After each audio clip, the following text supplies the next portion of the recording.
This program is made possible in part by a grant from the Irving Moskowitz, MD Foundation.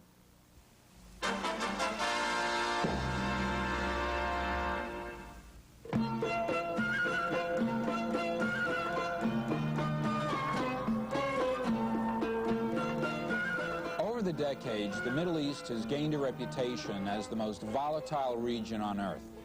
It is difficult to comprehend why such God-fearing nations are constantly at war, unable to compromise. If a major war erupts between Israel and the Arabs, the underlying cause will be the issue of Palestinian rights and statehood. What are the key issues? Is there a solution? Will the fighting and terror ever end? Or is the stage being set for a confrontation between the United States and the Soviet Union that could ignite World War III? That's the subject of Israeli Diary.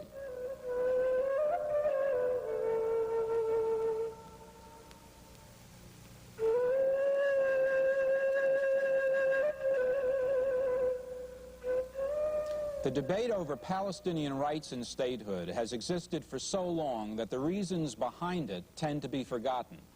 We seldom hear the opinions of those most directly involved. Recently, I visited Israel and interviewed several key Israeli leaders who span the broad spectrum of political opinion from far left to far right. Those interviewed were Yitzhak Rabin, former prime minister, who was also chief of staff during the six-day 1967 war; Shimon Peres, leader of Israel's Labor Party, former defense minister and viewed as a future prime minister; General Chaim Herzog, labor member of the Knesset and former ambassador to the United Nations; Moshe Aarons, Israel's present ambassador to the United States and a Likud member who voted against Camp David; Teddy Kollek, present and longtime mayor of Jerusalem; Gyula Cohn, one of the most right-wing members of the Knesset, who left Begin's party because of his Camp David concessions; Amnon Rubinstein, one of the most liberal members of the Knesset; Shmuel Tamir, former Minister of Justice; and General Mordechai Gur, labor member of the Knesset and former Israeli Chief of Staff. Today's Middle East was controlled for some 400 years by the Turkish Ottoman Empire, up until World War I. Between the World Wars, Great Britain and France dominated the area through mandates given them by the League of Nations. It was only during the 1930s and 40s that the countries comprising this region were formed as sovereign nations, and there has never been a separate, independent state called Palestine. The PLO and its goal of an independent Palestinian state are the chief impediments to a comprehensive peace in the Middle East.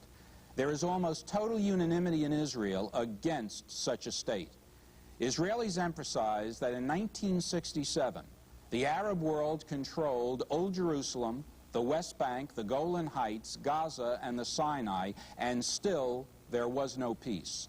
And with all that territory in their hands, the Arabs never offered their Palestinian brothers a state. Even a liberal like Amnon Rubinstein believes that the idea of a Palestinian state is a subterfuge, since the bottom line, irreconcilable conflict, is the refusal of the Arabs to accept the existence of a Jewish state, since they regard the entire territory of Israel as sacred Muslim land.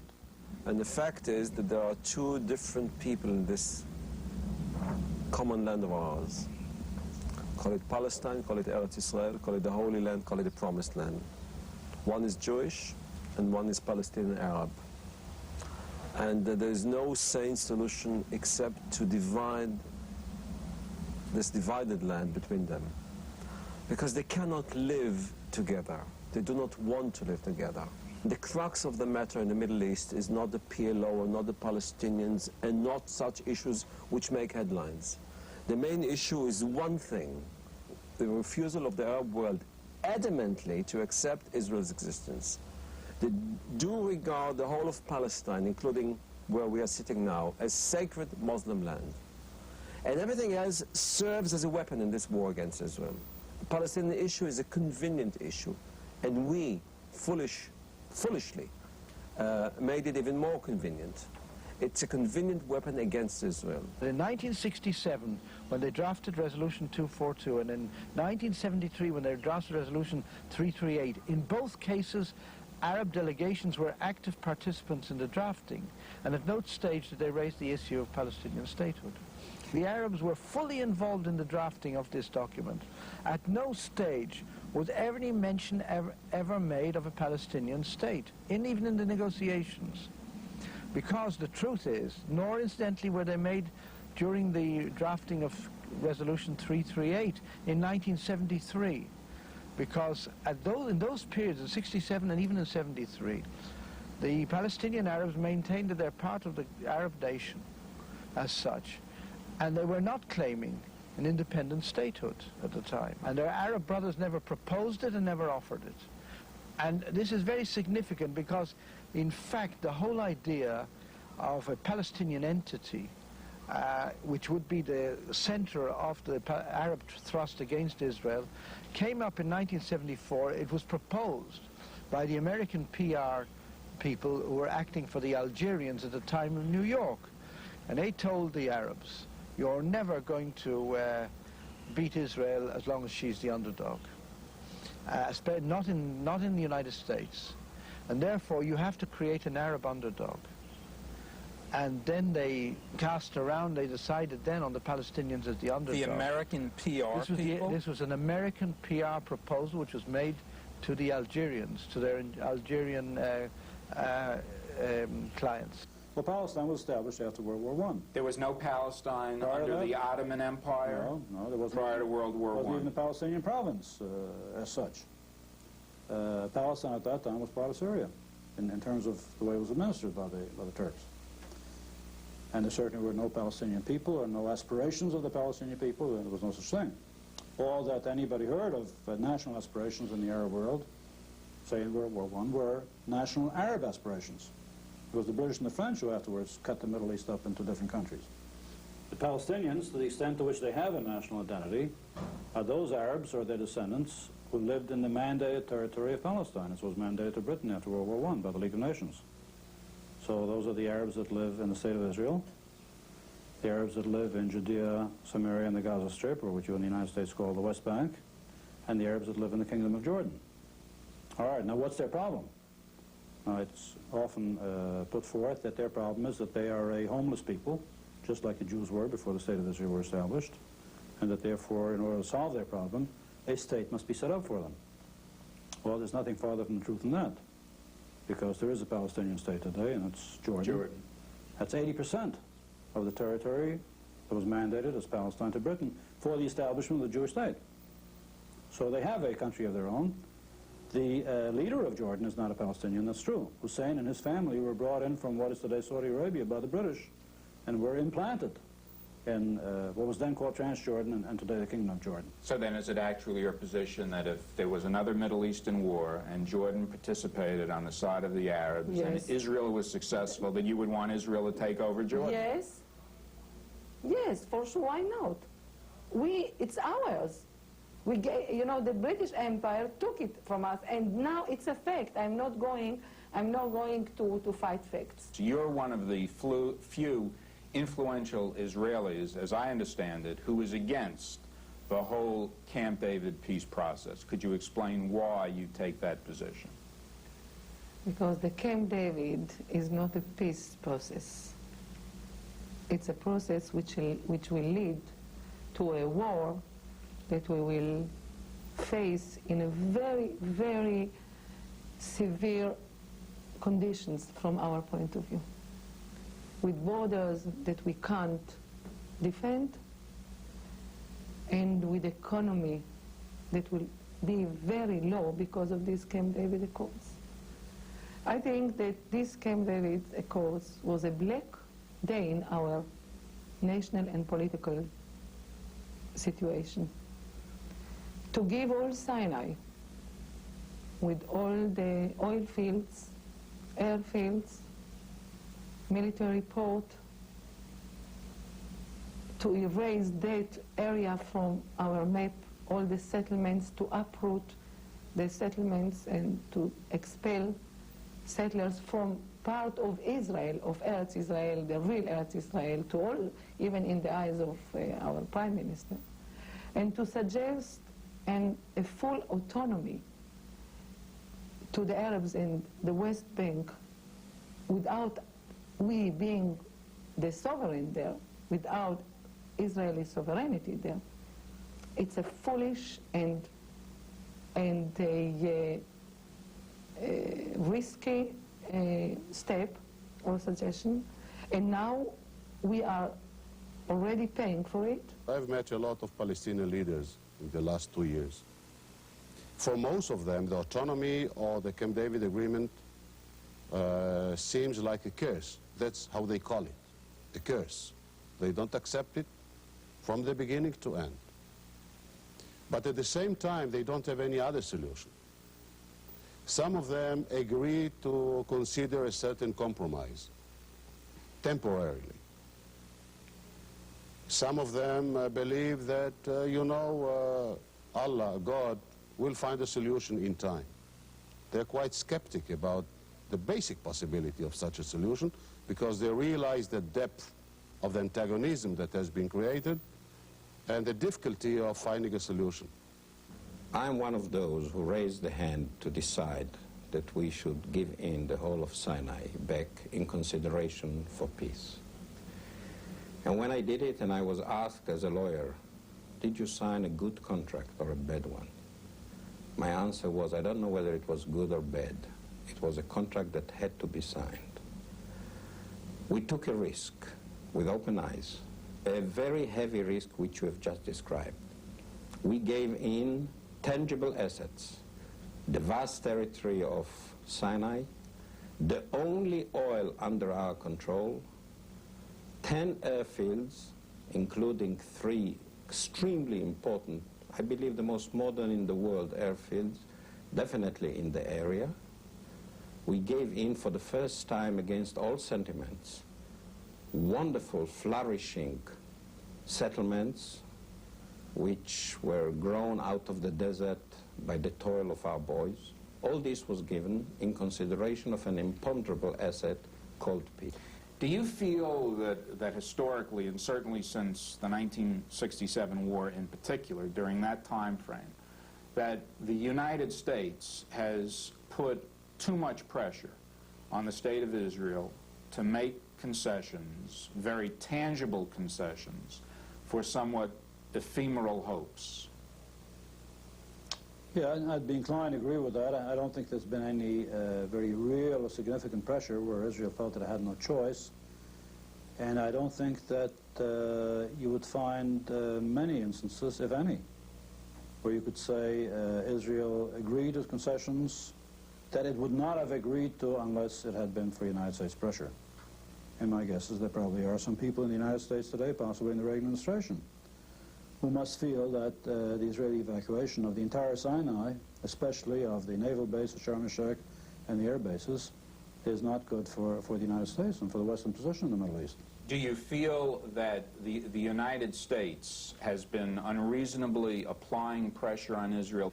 The American is our, from some point of view, I know that they help and they give, but in one hand they give and they help, in the other hand they are injuring us and they are damaging us.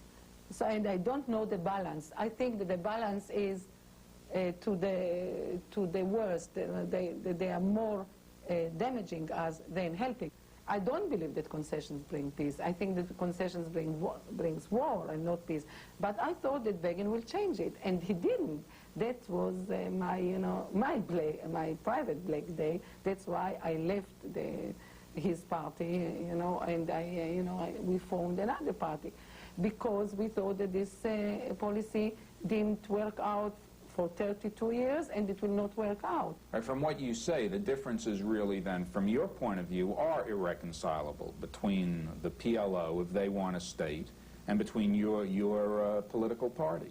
Because you're not about to give them any part of Israel. Right. You're not about to give up anything. We paid very heavily to get what is written in the Camp David Accords and in the peace treaty between Egypt and Israel. And any departure, any deviation from this basis will be a disaster to Israel. I believe that if Israel will agree to have a Palestinian state, a PLO state, in the West Bank, East Jerusalem, and the Gaza Strip, we are going to make the worst mistake in the history of the State of Israel, because it will give a springboard, political springboard, not a military one, political springboard for the PLO to pursue its policy, and regardless what agreement were signed or will be signed, a PLO Palestinian state will drag the Arab world again to a war. Well, is it your position and the position of labor that you would give back the West Bank and Gaza in the sense of giving them total autonomy over their domestic affairs for peace, as opposed to the view that says the West Bank and Gaza, Judea and Samaria were promised to the Jewish people by God, and it can never be given away? So what is your position on that? It's a little bit more complicated and more simpler at the same time.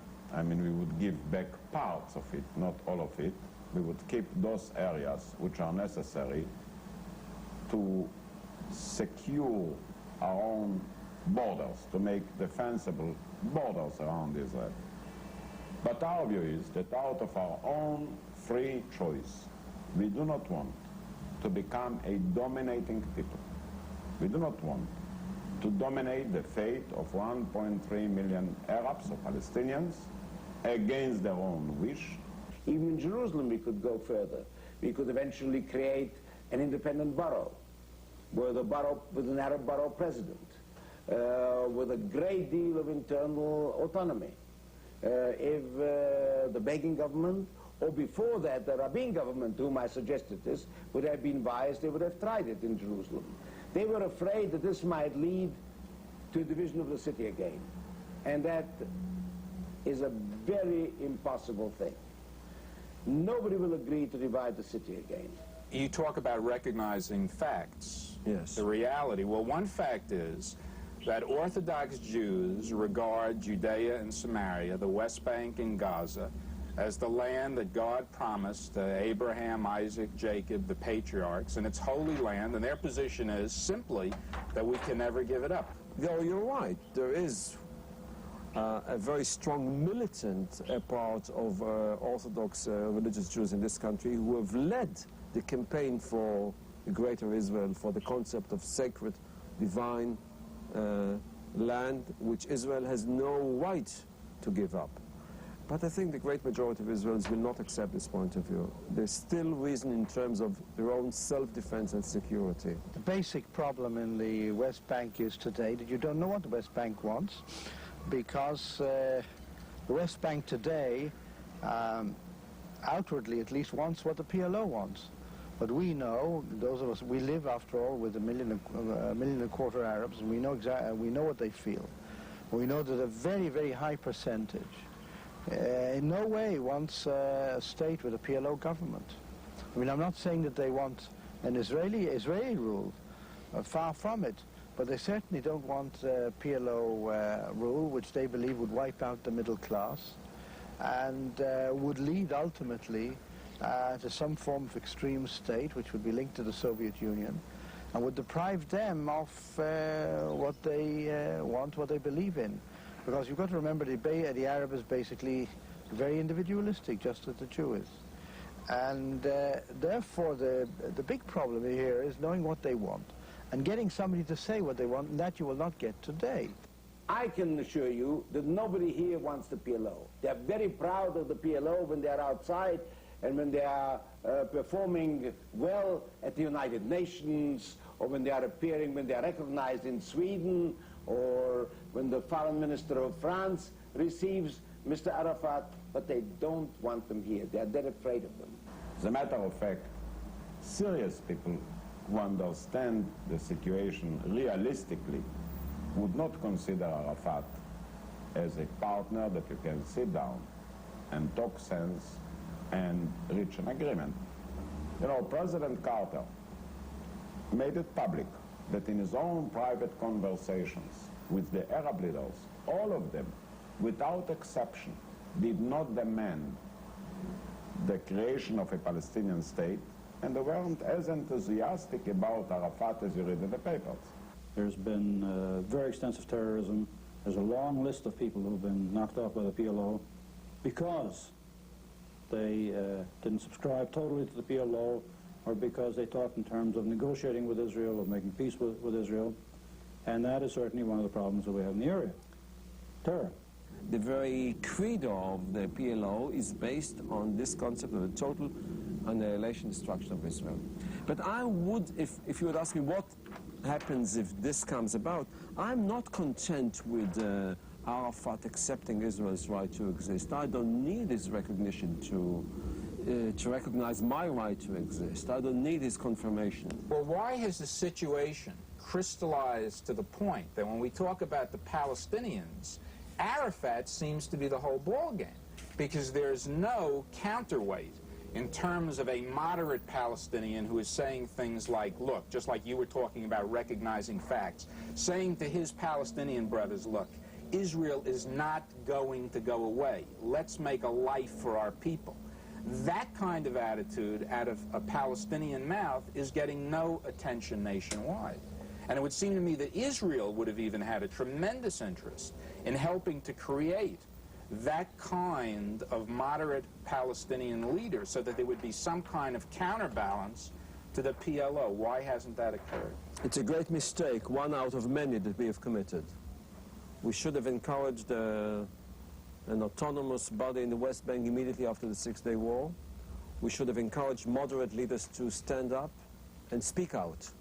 Now I'm afraid it's too late. I hope I'm wrong. But to speak out in the West Bank along lines which contradict the PLO is asking for trouble, and I'm using an understatement here. It means that you're going to be murdered. In other words, if a Palestinian mayor on the West Bank or a prestigious Palestinian said what I just said, the likelihood is that he would be murdered. And obviously he knows that. He knows that. Everybody knows that. So you're basically admitting that it has been a terrible Israeli mistake to permit the situation to reach that point. One out of many. What's your solution to the so-called Palestinian problem? As long as they will not give up their claim to Palestinian state, there will be no peace in the Middle East. That's just the contrary. They think that as long as there will not be a Palestinian state in the Middle East or in Israel, in Palestine, there will not be peace. I believe just the contrary. If the world will not give up this, I think, unjust demand, there will be no peace here. The core of the philosophy and the policy of the PLO is against the very existence of Israel. Therefore, to say that we are ready to negotiate with the PLO once they utter something like a recognition of Israel, it's real nonsense. No one will be able to say that by saying so, he is not practically admitting that he recognizes the right of the PLO to represent the Palestinians and accepting that they have got the right to have a state of their own, independent sovereign state, west of the River Jordan. Therefore, I believe it's a major mistake, and I oppose it vehemently. Well, is it your position as a member of the Knesset that if Arafat got up tomorrow and mouthed those words, we accept Israel's right to exist, we accept Resolution 242, we still want a Palestinian state, but we will talk to the Israelis, you would then talk to them? No doubt, and as fast as possible.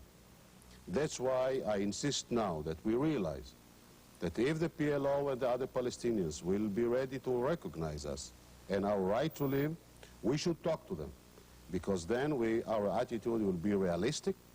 We know what we can expect. They will know what they can expect. And then when we come to the table of negotiations, we Israelis will not have to give beyond what I consider as a must and beyond such a border that will put in jeopardize our security. So in that respect, you have to take the calculated risk. We should have encouraged self-rule immediately, before Arab extremism and fanaticism had time to become so strong. And we should have realized that we should keep the major part of the territories as an option for peace, on the one hand. On the second hand, to encourage moderate leaders to have a dialogue with us and not to wait for Hussein and not to wait for other things, not to wait for miracles. Miracles don't happen in the Middle East. They used to happen a long time ago. Most Israelis think America is naive and misguided in its relations with the Arab world. They delight in pointing out that Israel is the one and only democracy in the region. They find it difficult to believe that we have sold sophisticated AWACS to a medieval regime like Saudi Arabia, especially after the debacle we suffered supporting the Shah of Iran. Israelis contend it is in America's selfish self-interest to be strongly pro-Israel, since the rest of the region is inherently unstable, where a giant like Sadat can be brought down in a flash. Israel says that the concept of a Palestinian state is used as a masquerade by the other Arab countries to keep the anti-Zionist pot boiling, since in truth they have no wish for such a state. Yet, the Arab world, at least on paper, unanimously accepts the PLO as the sole legitimate representative of the Palestinian people, and they likewise reject Camp David, in spite of the fact that the Camp David agreement recognizes the goal of full autonomy and self-government for the inhabitants of the West Bank and Gaza. Liberal Israelis are willing to give up large chunks of the West Bank in exchange for peace, but they are unalterably opposed to an independent Palestinian state headed by Yasser Arafat or anyone else. The Jews are just as vehement against ever redividing Jerusalem. On the other hand, the Arabs won't even talk to the Israelis until they agree to return to the 1967 borders, divide Jerusalem, and allow a PLO Palestinian state.